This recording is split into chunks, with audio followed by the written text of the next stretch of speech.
La méditation, ce n'est pas ça. Ça ne se limite pas à passer de longues périodes en position assise immobile, même si moi aussi, au début, lorsque j'ai découvert cette pratique, j'avais cette idée que la méditation, c'était une pratique monastique, qu'il fallait se retirer du monde pour pouvoir pleinement en profiter et que un jour, j'aimerais bien moi aussi explorer la méditation et ses bienfaits.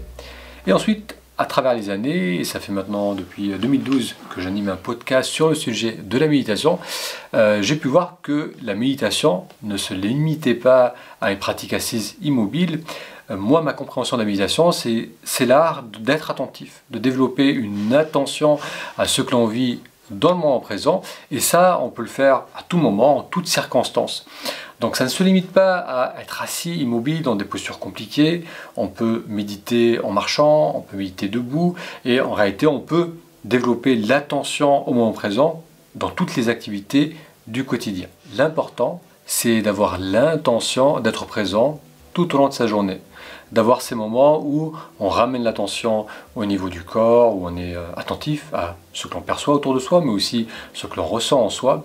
Si on a cette intention et qu'on la renouvelle tous les jours et tout au long de notre journée, on est dans une méditation active tout au long de la journée qui va nous permettre de vraiment ressentir les bienfaits de cette pratique.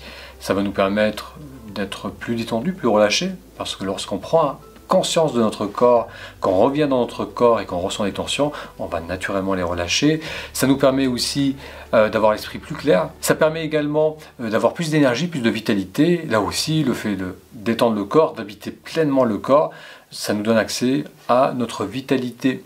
Et cette combinaison de détente, de clarté d'esprit, de vitalité, eh bien, ça nous donne plus d'enthousiasme, ça nous donne l'envie d'aller vers les autres, ça renforce la confiance en soi.